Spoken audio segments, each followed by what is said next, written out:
اعوذ باللہ من الشیطان الرجیم۔ پناہ مانگتا ہوں میں اللہ کی شیطان مردود سے۔ بسم اللہ الرحمن الرحیم۔ شروع اللہ کے نام سے جو بڑا مہربان نہایت رحم والا ہے۔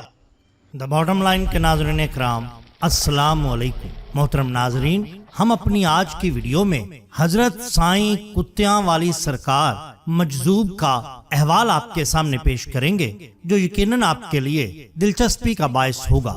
ہماری آج کی ویڈیو کتاب آفتاب تصوف، جس کے مصنف ایم فدا حسین فدا لاہوری ہیں، واقعات آپ کے سامنے پیش کیے جائیں گے۔ فدا کبھی لکھتا تھا کہ کرتا ہے کب قبول فدا شیخ وقت اسے، دل نظر خانقاہ کیے جا رہا ہوں میں۔ ناظرین اکرام، حضرت بابا سید رسول قریشی ہاشمی مجذوب، جنہیں عام طور پر بگیاں والا، کتیاں والا کے نام سے یاد کیا جاتا ہے، آپ کے آباء و اجداد کیمل پور اور قبیلہ قریش سے تھے۔ آپ کے والدین زیارت خانہ کعبہ اور مدینہ منورہ کے لیے عازم ملک حجاز ہوئے اور مختلف ممالک سے ہوتے ہوئے بصرہ پہنچے، پھر کچھ عرصہ وہیں قیام کیا۔ گلستان رسالت کے اس بلبل نوخیز کی ولادت باسعادت انہی ایام میں بصرہ کے ایک نوائی موضع اسرا میں ہوئی۔ اسی شب آپ کی والدہ ماجدہ کو بذریعہ روائے صادقہ آپ کا نام رسول رکھنے کی بشارت ہوئی، چنانچہ آپ کو سید رسول کے نام سے موسوم کیا گیا۔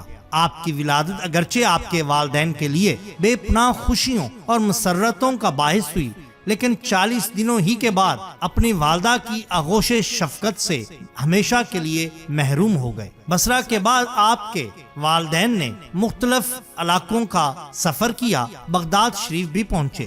حب مادر سے تو آپ پہلے ہی محروم ہو چکے تھے جب آپ کے والد آپ کو چھوڑ کر بغداد شریف میں خود وطن مالوف گئے، تو آپ شفقت پدری سے بھی محروم ہو گئے، لیکن اس کا ازالہ قدرت نے حضرت شاہ صاحب کی ذات بابرکات کی صورت میں کیا۔ شاہ صاحب نے آپ کو اپنی سرپرستی میں لیا اور آپ کی تعلیم و تربیت میں کوئی کسر نہ چھوڑی۔ 14 سال تک حضرت سجادہ نشین نے آپ کو اپنے پاس رکھا۔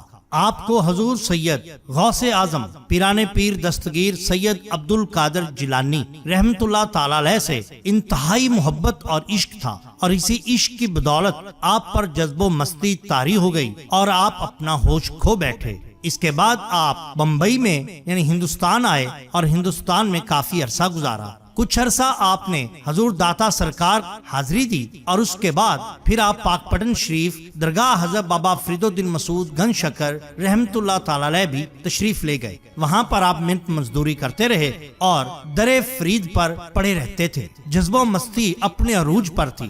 جو کچھ آپ کو کھانا ملتا آپ بلیوں اور کتوں کو ڈال دیتے تھے۔ پاک پٹن شریف سے واپسی پر پھر آپ امرتسر چلے گئے اور وہاں پر موضع بگا میں رہائش اختیار کی۔ وہاں پر بھی آپ کا کھانا پینا بہت کم تھا۔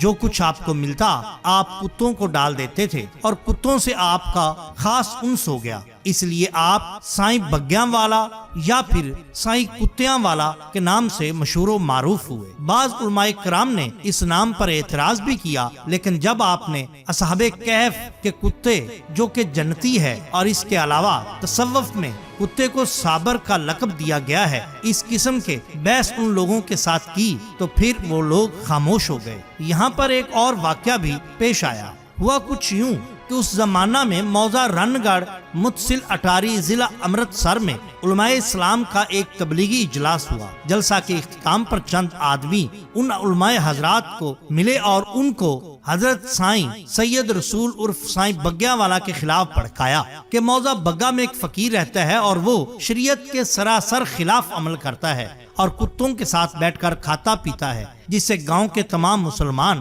گمراہ ہو رہے ہیں۔ آپ کو اگر تبلیغ کا شوق ہے تو پہلے اس فقیر کو رائے راست پر لائیے۔ یہ سن کر علماء کرام موٹر میں بیٹھ کر موضع بگا کی طرف چل پڑے۔ جب گاؤں میں پہنچے تو عصر کا وقت ہو چکا تھا۔ کار سے اترے، وضو کیا، ایک صاحب نے اذان کہی تاکہ عصر کی نماز ادا کی جائے۔ اذان کی آواز سنتے ہی سکھ کرپانوں اور تلواروں سے مسلح ہو کر گھروں سے نکل آئے اور انہیں گھیرے میں لے لیا۔ قریب تھا کہ یہ حضرات شہید ہو جائیں کہ اتنے میں حضور سید رسول عرف سید بگیاں والا بھی وہاں پر آ گئے۔ آپ کی صورت اقدس دیکھ کر سکھ اپنے ارادے سے باز آئے اور واپس اپنے گھروں میں چلے گئے۔ اب آپ علماء کرام سے مخاطب ہوئے اور فرمایا، یاد رکھو کہ تم لوگ محض اسلام کو بدنام کر رہے ہو، در حقیقت تم خود مسلمان نہیں۔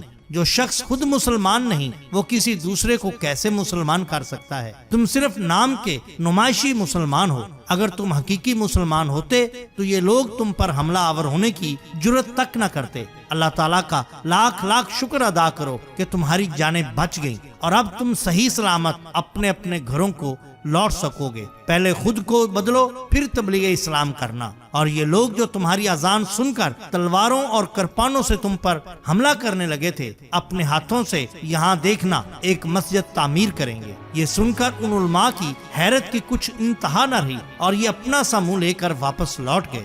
آپ کی نصیحتوں کا ان سکھوں کے دل پر کچھ ایسا اثر ہوا کہ آپ کی ذرا سی توجہ سے اسی رات انہوں نے خود بخود ایک مسجد تعمیر کرنا شروع کر دی۔ یہ تھی پہلی مسجد جو آپ کی دعا اور برکت سے موضع بگا میں تعمیر ہوئی۔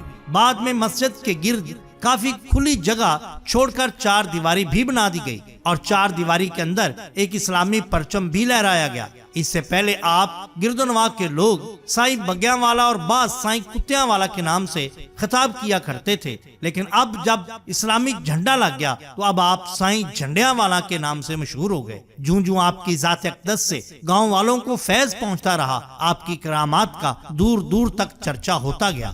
جس کسی کی بھی کوئی مراد پوری نہ ہوتی وہ جھنڈا لے کر آپ کی نظر کرتا۔ جہاں ان لوگوں کی کرامات پوری ہونے لگی، تھوڑی عرصے میں آپ کے دربار میں جا بجا جھنڈے ہی جھنڈے نظر آنے لگے۔ کتے آپ کے دربار میں بے شمار جمع ہو گئے اور آپ روز و شب ان کتوں کو کھانا کھلاتے تھے۔ آپ نے تمام عمر جذب و مستی میں گزاری اور امرتسر کے بہت سے سکھوں کو مسلمان کیا۔ آپ کا وصال کچھ اس طرح سے ہوا کہ آپ کے پیٹ میں شدید درد ہوئی۔ آپ کو امرتسر کے ہسپتال میں داخل کروایا گیا اور بہت سے سکھ اور مسلمان آپ کی عیادت کے لیے حاضر ہوئے۔ آپ کی تیمارداری میں جہاں اور بہت سارے لوگ تھے، وہاں جناب بابو تاج الدین صاحب ساکن مزنگ لاہور وہ بھی موجود تھے۔ 7 محرم الحرام سن 1366 بروز دوشنبہ واصل بحق ہو گئے۔ آپ کا دربار موضع بگا میں بنایا گیا ہے، جہاں آج بھی سینکڑوں لوگ آپ کے دربار پر حاضر ہو کر اپنی عقیدت کا اظہار کرتے ہیں۔ ناظرین کرام، ہم ہر ماہ لنگر غوثیہ کا انتظام کرتے ہیں، جس میں دوست احباب اپنی حیثیت کے مطابق حصہ ڈالتے ہیں۔ اگر آپ بھی لنگر غوثیہ میں حصہ ڈالنا چاہتے ہیں تو اس نمبر پر صرف 50 روپے کا جائز کیش کرا کر اپنا حصہ ڈال سکتے ہیں۔